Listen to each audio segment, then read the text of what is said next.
Hello and welcome to my new video. This is Virtua Fighter 2 on the Sega Saturn, and again this was another one of the games that actually came with the console when I got it.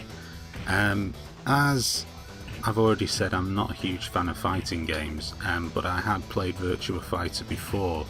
I played it on the 32X and it wasn't too bad. I was totally abysmal at it, as you can see here. There's absolutely no difference whatsoever. It doesn't matter what format or console the game's on, I'm totally rubbish at it anyway.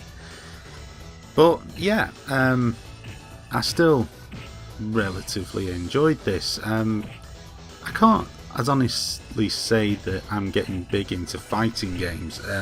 This and Virtua and Fighting Vipers are enjoyable games, but the problem with fighting games for me is if you're just fighting against the CPU all the time, there's very little replay value. Once you've beaten the game, or once you've sort of hit that plateau where you can't get past the next fighter or whatever, to me I just sort of get turned off by it. I would never... I think the only fighting game that I would properly go out and buy would probably be Mortal Kombat, and that's probably anathema to people who are into fighting games, but I think with Mortal Kombat, to me, it's always just been the enjoyment of doing the fatalities and unlocking all of that different stuff, mastering each of the characters. With these games, I don't know what it is, I'm just not... I've just never been that huge a fan of them.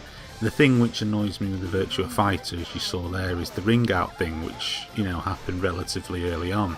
I mean, the jumping ability of the characters is just ridiculous. They take off into the air and then just float there for ages. I mean, it's like I lose the game simply because of the fact that I don't have much control over this rather unrealistic jump. And also I'd like to point out the fact there that he did actually clip through the scenery when he landed, and that is a bit annoying, to be perfectly honest. It does detract a little bit away from the game, and again, you know, I'm not a fighting connoisseur, so it's just as I see it. People obviously get really into fighting games and they spend a tremendous amount of time mastering each of the characters' moves and nuances and stuff like that, and they get an enormous amount out of these games. I mean, I've seen people who are really into fighting games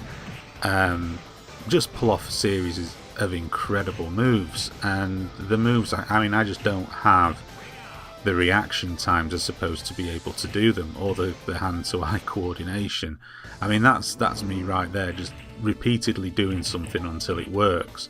I'm not even a button basher. I just find a move that I think I can get going in a game, and I'll just stubbornly keep trying it, and it's like it either works or, you know, it doesn't work type of thing, but I'll just keep stubbornly doing it, which is the primary reason why I'm so bloody useless at these type of games.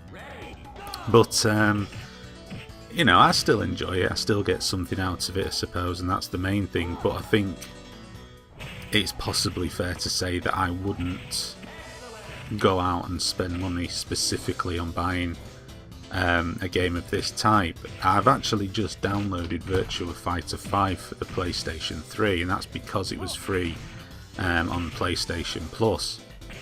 So to me, that's probably money well spent, because, well, it's not money well spent because I haven't spent anything, but you know, I'm likely to do that than go and check the game out and just have a play through it and what have you. That's pretty much how I go about the whole business of playing fighting games. The whole sort of thing, you know, people will go and spend £30 or £40 on these things. It just is a mind-blowing thing to me, because obviously they do it because they are committed to these games and they really enjoy them. And like I say, I mean, they know what buttons to press where, what the distance is that you need to be from the opposing character in order to carry out the special moves and so on and so forth. And Yeah, that is impressive, but it's just not for me. You know, the game's got to hold a lot more than just repeatedly doing the same thing and doing the thing over and over again until you get it right. I like to be able to progress in a game and actually have... I don't even know what I'm talking about really here. Just like being able to progress through a game and feel a sense of achievement in terms of... I don't know. Just doing the same, practicing the same thing over and over again until I master it in a game is not really for me. It's yeah, I'm just talking absolute nonsense. I don't actually seem to have lost the ability to construct a cohesive sentence. It's probably because I'm recording this on the back of doing a 3-hour podcast covering E3 this year, and I think the E3 this year was probably enough to drive most people to the point of insanity. So that's my excuse, and I'm going to stick by it. Blame E3 for the fact that I've just spent the last minute or so rambling incoherent nonsense. But yeah, this is Virtua Fighter 2 on the Sega Saturn. It's a pretty good game, and if you like fighting games, it's well worth checking out. Although I will say, if you do like fighting games, there's a damn good chance you already have checked it out. But anyway, thank you for watching this video, and stay tuned for more to come.